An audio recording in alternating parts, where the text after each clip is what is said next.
Hello,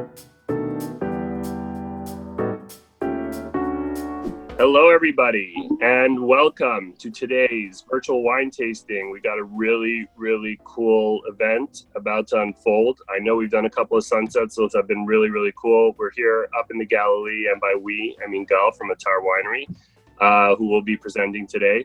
Hey guys, how are you? Welcome on another sunset. This one's going to be up north. This is the furthest north winery that I've worked with in Israel.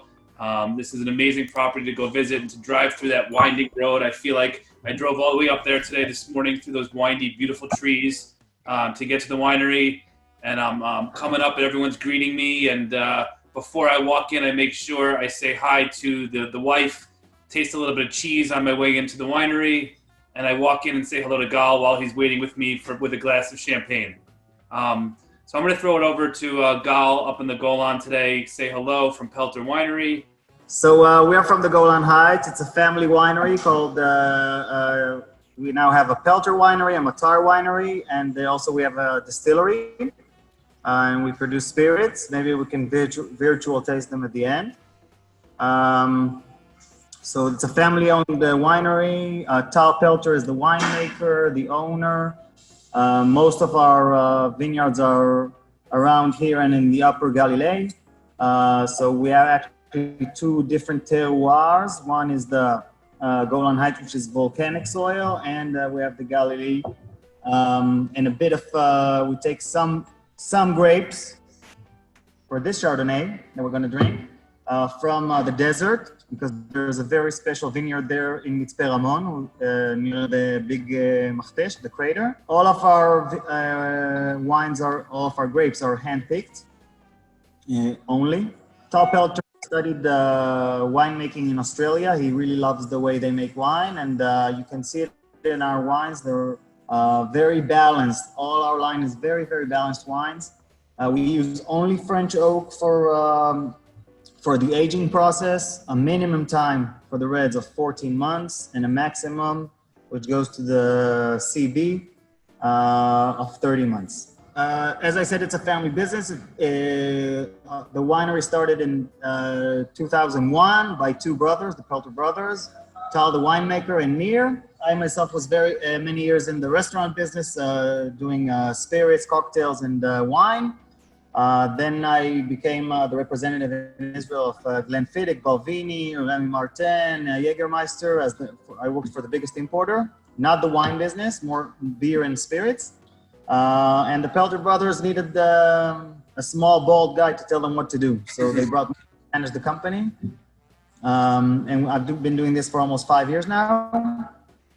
And I take care of everything. As I said, we're 3 brands, so Pelter, Matar, and the distillery. And except for running the business, I also do the export. So I come to the States twice a year. Hopefully, I was hoping to come this summer, but I guess we'll have to wait a bit.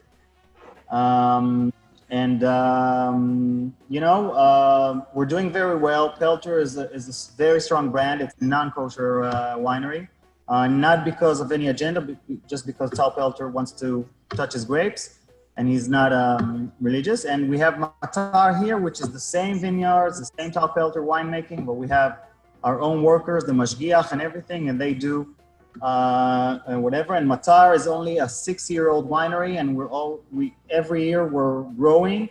Actually, we're putting all the emphasis on growing Matar, and Pelter produces 220,000 bottles a year, sold out every year. Like now we're in mid-June, and what happened here in the Corona 3 months is that restaurants closed, which is a big part of our business. But finally, the Israeli people started drinking, and they drank ×2 what they drink. So the liquor stores sold ×2. The private customers who we sell directly bought ×2. So Matar is growing very nicely. The whites, the rosé, we're a high temperature country, but the reds, from the Stratus that we'll taste soon to the CB, getting very well recognition, very well-known recognition. Show us around a little. So I'm just going to go outside for now. The winery is empty, but we're getting a lot of people here during the day. Now it's almost evening. So can't get much view, but over there is like about a mile, air mile. It's Syria. And I'll show you it on the map. Sea of Galilee is here. Now it's very full. We had a lot of rain this year, and finally it's full. Okay. This is the border. Okay, the blue line is the border, and we're located right here. Okay, we're located here. Border with Syria is here. Some say we're pretty lucky. Because just before we launched Matar, we got hit by a nice mortar shell from Syria. The times of the civil war up there, and there were a lot of banks here, and we got hit directly, and we lost a lot of wine that day, but everybody's okay, and that's the most important thing, and our winery is alive, and everything is good. Can you just mention a little bit about Tal's wife and her passion for cheese? And I brought one of my favorite cheesy snacks here too, my cheese balls. I wanted you maybe to talk a little bit about just the influence of Tal's wife on the cheese over the wine. Okay, so Invar, Tal's wife, she has goats. She produces goat cheese. All of her production is sold here at the winery. She produces the best goat yogurt I've ever had. Agreed. She produces tzfatit. How do you call this in okay? Okay, tzfatit from Tzfat. Okay. She produces chevre, which is full of busam, which is covered with black pepper, but we're out of it. And she produces hard cheese, which is called tom. And it's all handmade, and it's all sold here at the winery. And what happened ever since the corona, people started going out, and people are not flying away, so the winery is packed every day, and people are buying all the cheese and a lot of wine. So we can say it's okay. What's the first wine? Yeah, what's the first wine that they should be drinking with that cheese? So we have a white, so let's drink our Chardonnay. Thank you, guys. One thing about Tal and his winemaking is wood is not an emphasis in our wine, and especially in whites. In all the whites we make, they're very light, high acidity. We do an early harvest. As I said, only manual. And we age our Chardonnay in huge 2,500 liter barrels. Okay, so we don't get all that touchiness and over butterness and over smelliness that some people love, and that's okay, of course. But we like a very light color. Okay, we don't like the dark brownish Chardonnays. We like light color. We don't want the wood to overpower the wine. We want to feel the fruit. It's very lightly aged, as you can say. Between 3 to 6 months in the barrels depends on the vintage. And more French style, I would say. Very light, very nice citrus notes. And the wood is really in the back. Okay, very light wood. Also, you guys are known for making some of the best white wine in Israel. And, in the past, maybe 5-10 years ago, Jay Buxbaum was the only one drinking white wine coming out of Israel, and he was consuming most of it. But now you guys are selling out across the board, and everyone's buying it. Why did that just start to happen? I'm talking about Israel. The Israeli people, or the wine culture, or the consumption started here pretty late, and people started drinking reds. And they drank almost only reds. And they also drank reds in August when it's 40 Celsius outside. Something changed in the past few years also can say global warming is, it's come very hot. It's more than 40 now. But also, first of all, I think the palate and the nose, after drinking reds for a few years, then you discover the whites. That's how it went for me. And warm climate, light buzz. People start drinking in the afternoon now, which is very nice. So whites and rosé. Rosé is now the biggest hit in Israel. I know also in the States. You sold out all I gave you in a few days, so very nice. Next year you'll or if you behave. So all our winemaking, our Sauvignon Blanc Semillon that we make, which is very light and crisp and green and citrusy, our Chardonnay. We also produce Chenin Blanc that we don't export to the States, very low quantity, but it's also growing. And of course, the biggest hit is the rosé. In both the wineries that we make, Pelter and Matar, whites are crazy. In Pelter, we produce 50% white and rosé. And as I said, we're now in mid-June and I'm almost sold out completely. And what we see very nicely with Matar is that, everything sells every year I grow. Rosé, Sauvignon Blanc Semillon, Chardonnay, sold. And people really like this winemaking of balanced flavors, balanced acidity, and no overpowering flavor. There's three things I'd like to just mention. First of all, having Gal has been a godsend. I mean, he's really on his game, and we really appreciate your support. And most importantly, and this is not always easy to get from Israelis, and that is that you listen. You really, really listen, and you respond. You don't always agree, and you don't always do exactly what we ask, but you really get it, and you really listen. So that's a really pleasure. As far as white wine goes, I just want to, especially for those drinkers out there, and this is for David's, customers. Gal said it's more of the French style, European style. I'd like to believe that, and I've tasted them, and I'm a white wine freak.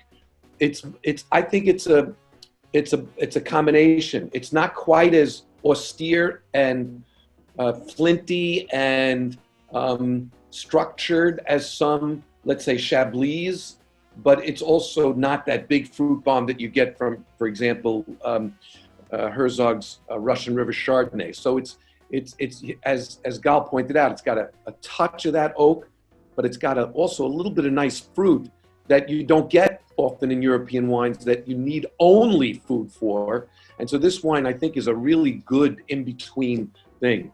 And the third is that, and you stole a lot of my thunder. I wanted to talk about the cheese. I wanted to talk about the rocket attacks. I wanted to talk about the fact that you have kosher and non-kosher winery. And I want to point that out. This is very important.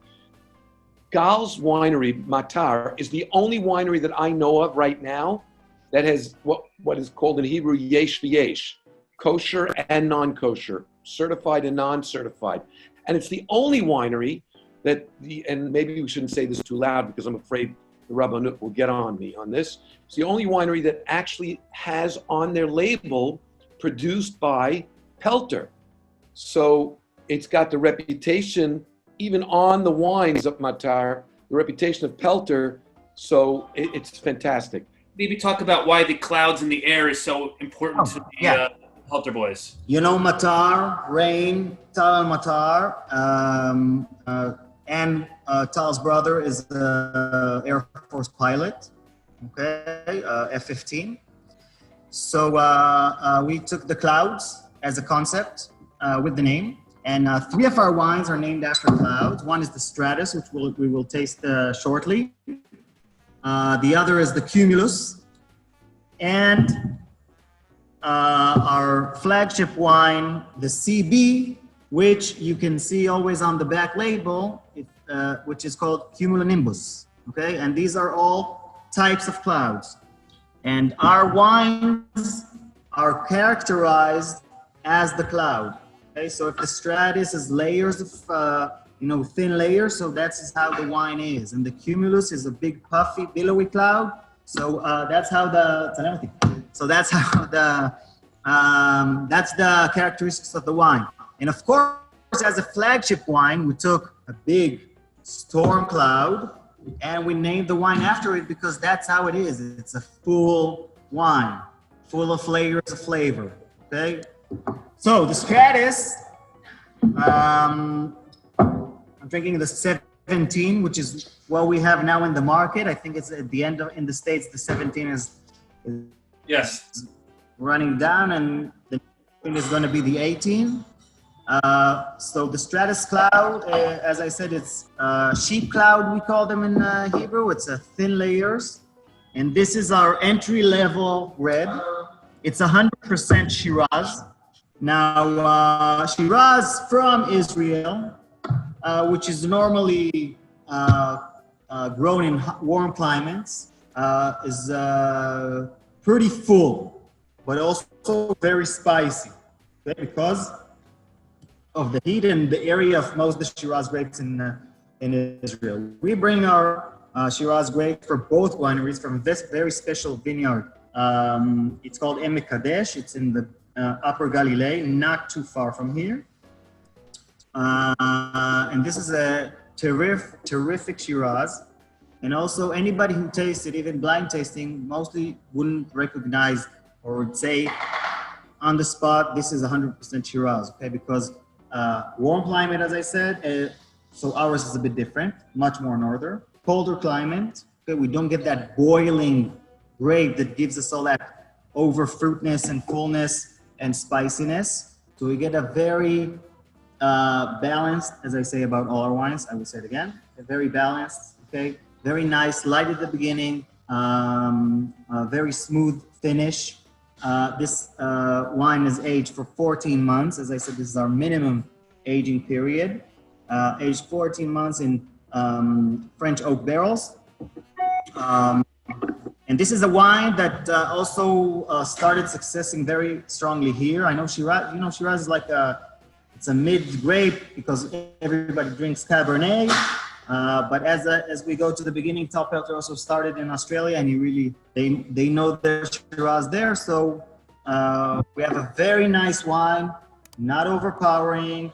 Very nice flavors of raspberries, young plums. I have a question for you. You keep talking about the temperature difference and stuff. I know that you live in Tel Aviv personally.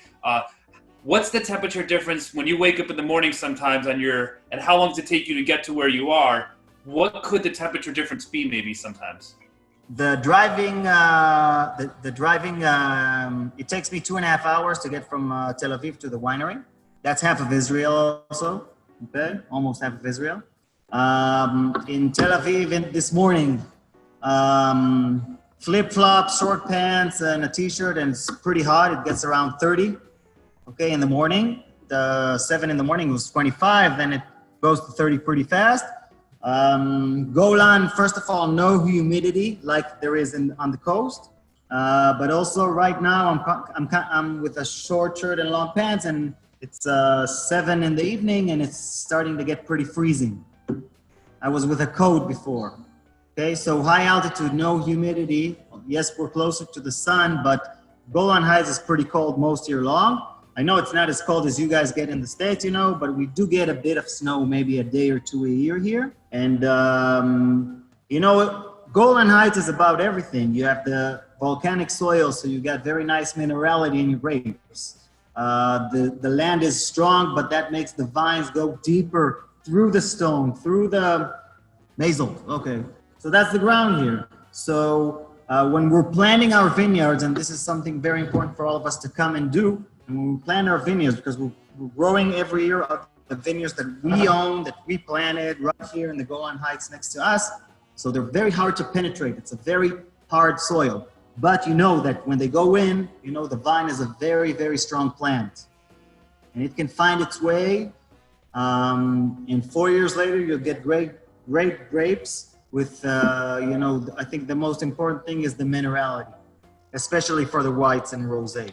In Matar, we're actually launching in a few months from now, a sparkling wine. In Pelter, we're producing, ever since the beginning, we're producing a Blanc de Blanc, a Noir avec Blanc, Méthode traditionnelle, made just like Hold up champagne. a bottle of the non-kosher one. I know you have it right in front of you, maybe. Bringing one in a sec. So this is our Blanc de Blanc, and we're launching in a few months from now sparkling rosé by Matar, méthode traditionnelle. It's doing its second fermentation in the bottle. So because I see the questions here, so Matar is not a winery which is a part of Pelter as a facility or as a company or as a brand, because in Israel, which is the only country actually, because you can do it anywhere else. Anywhere else, you know, we know many French, Italian wineries that produce kosher and non-kosher. In Israel, it can be or that, okay? So we have two buildings here. One is Pelter, one is Matar. We have workers for Matar, we have workers for Pelter, okay? But Pelter as a brand is huge. And many people who looked for kosher wine heard about Pelter and wanted to taste it. And this is one of the reasons that we opened Matar. And many people ask, so why don't you make Pelter kosher? And we like to do what we like to do. That's why we have both. And it's a win-win for everybody. Cumulus, this is actually our best-selling wine, I think in the States, I think also, and also in Israel. As I said, we're going up a cloud. We're going to a puffy, billowy cloud. Full mouth, rich, and Cumulus is a blend of 40% Cabernet Sauvignon, 40% Merlot, and 20% Cabernet Franc. Cabernet Franc is our, I would say, our gem, our prince. This is the varietal we very much love. Gives nice spiciness, nice green pepper, fullness, okay? It brings the wine together, if I can say that. 14 months in French oak. You know, this is, as I said, the stratus, layers of flavor, and the Cumulus comes up a notch, fills your mouth with rich fruit, nice aromas, a bit of eucalyptus, a bit of mint, and a long lingering finish. And after this series, you know, the white label series of Stratus and Cumulus, we do have upper wines that we, single varietal series. We have 100% Cabernet Sauvignon, which we launched in 2016.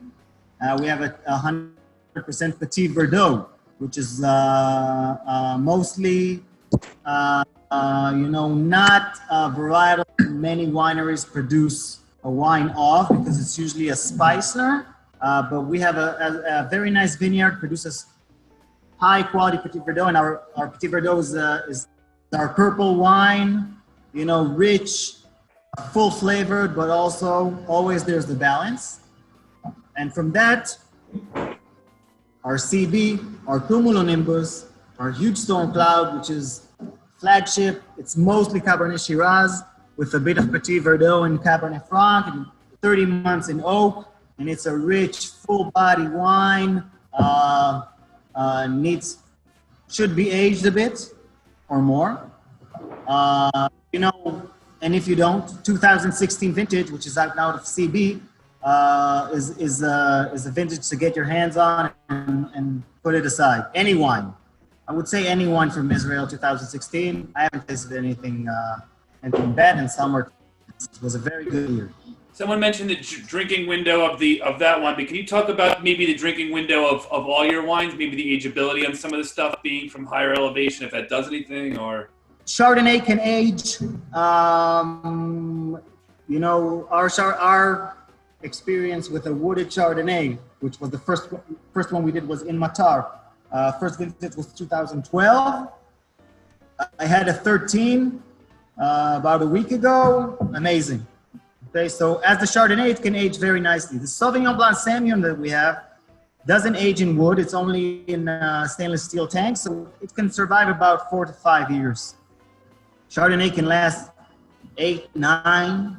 Okay, the reds, from light to, and I can say this is experience from Pelter, and we have wines here from 2002. You know, a blend called Trio at Pelter, 2002. Same varietals but different percentages as the Cumulus. 2002, opened here a few months ago, alive and vibrant, okay? So I can say that our aging potential is 15 to 20. With I can sign on that. And there's no wine that we had here, you know. So some vintages are, of course, better than others. But you know, our experience from Pelter of aging wines, our wines age very, very nicely. CB first vintage also 2012. I would say my favorite CB is the 13, and the 16 is coming close to it, but I'll have to wait a few more years to say who is better. Yeah, I mean, I remember when it came to the U.S. at first. I want to say it was around 2016 when it actually arrived. Maybe it was late 2015, but around then, 2015, 2016. It was very, very limited, and it was extremely allocated. It was hard to get. People really gravitated towards the brand. I mean, this is really good quality wine. It's from Upper Galilee. Some people consider like the Golan area, the Upper Galilee, some of the best wines from Israel coming from there. There's really, really good quality.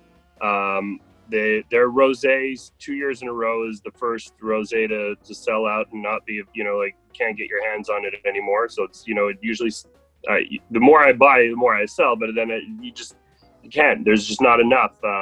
So hopefully next year, like Gal was saying, maybe they'll ship us some more, but we run out of whatever we get. So very, very popular wine. So not just the reds and whites, the rosés as well. I know we spoke about what's going on in the future for Pelter and Matar, and we spoke about we got some bubbles coming soon. We have a spirit coming soon, and we're standing in a very cool spot at the winery right now. Is there anything else you can tell us maybe about what in the future is coming from the winery? The rest is top secret. We like secrets. First of all, at the winery itself, we produce Pelter. It's bigger. It has more abilities. So every year we produce a few barrels of Semillon, 100%. We produce, this year we just came out with a GSR, which is mostly Grenache with some Semillon and Roussanne. Okay, we have very nice vineyards here that have, 2 acres of Roussanne, and we can try what we can do without it. The benefit of having a distillery, if it doesn't taste good, we can always distill it and take the alcohol out. But it almost never happens because we like what we have. So we have a series in Pelter called T Selection, which has numbered series wines, mostly single varietal ones. So I can have a Semillon, 600 bottles. I can have a white Grenache. We made a Riesling for the first time last year. Matar, our biggest goal for this vintage, which will start in about a month. In Israel, the vintage starts usually because we do early harvest, starts mid-July. Okay, we'll see how this year goes out, but it's supposed to be mid-July. That's what we're planning for. And our Matar Rosé is built from mostly Grenache and a bit of Connoise. Okay. And these are, this is a very special vineyard in the Upper Galilee, slopes of vineyards, very nice old country, as we call it. And these are grapes that we fight for because everybody knows here also that our rosé is, is a leader for many reasons. Most Israelis rosé, when we started, our rosé was very blushy and all of them were very, very dark color. And you can see that it's changing because people are looking for the Provence style. They're looking for the acidity, maybe even a bit of bitterness, at the end, like an aperitif, like something nice to begin with. So our biggest goal for this vintage is getting more rosé. What grape varietals are you using for the sparkling wines? Pinot Noir, 100%. Both the Blanc and the Rosé? No, so for the kosher, for the first year, it's going to be only Rosé. In Pelter, we produce 100% Chardonnay, or in Noir avec Blanc, which is 80% Pinot Noir. Our Rosé at Matar is 100% Pinot. And Pinot, I don't know if you know this, but Pinot is very hard to get here, actually good Pinot. And we believe that we found the one.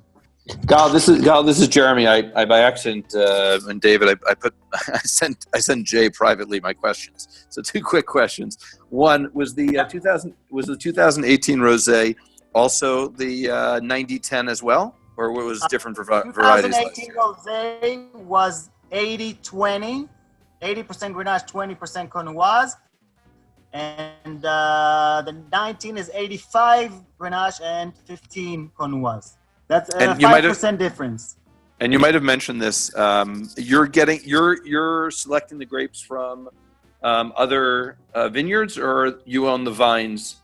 You own the vines that you select from. I would say like this: in 3 years from now, 50% of the grapes are ours from vineyards that are ours. Okay, we're planting every year about 100 dunam. I think. How do you say dunam in English? Acres. Like 4 dunams an acre. Right. 25. So we're planning more and more by ourselves. The vineyards that we do take from, it's only long-term agreements that we supervise. We have 2 workers all year long, go every week to our vineyard and tell the vineyard, the grower, what to do, where to cut, when to, when he starts watering, how much to dilute the grapes so we have more higher quality on the vine. So we do buy outside, but it's only the wines we know. We'll never come to the season and someone say, "Hey, do you want 10 acres of Sauvignon Blanc? I can give it to you." No, it doesn't work like that for us. We need to know the grape, know the vine, know the vine grower, and that's how we keep our quality. Sandy, you asked if the rosé kosher. The Matar rosé is kosher. All Matar wines are kosher, and it is available in New York or in Kosherwine.com, I think. Gal? Any other questions? Yes, Gal, this is Jacob Pankowski. First of all, I want to say my wife and I have been to the winery a number of times at your, both for visits and also your events that you have there. It is so much fun. We have such a great time going there. All the food that's going on and the tasting areas. Anyway, my question is the Pelter I 2008. I have 3 bottles of it. When does the drinking window close on that? From my experience, I can tell you only about our wines. I would say that it can hold until 2028 for sure. Also tasting the bottle now. The wine is still vibrant, alive. I would drink now one. Hey, Gal, you mentioned that you think you have the secret to great Pinot Noir for Israel. Are you thinking of making a Matar Pinot Noir? So, good question. So at this time, it's a very, very hard grape to get, to make more than the 1,000 bottles I make in Pelter as a single varietal. And we just the rest we had, we made our sparkling wine, and we don't do the parallels. Okay, so Pinot is a very small market. It's a very small piece of the puzzle. So as Matar grows, maybe we will go there and do something interesting, but I don't see it coming in the next 2 years. We did plant some Pinot for us, but if the sparkling goes well, we'll go there.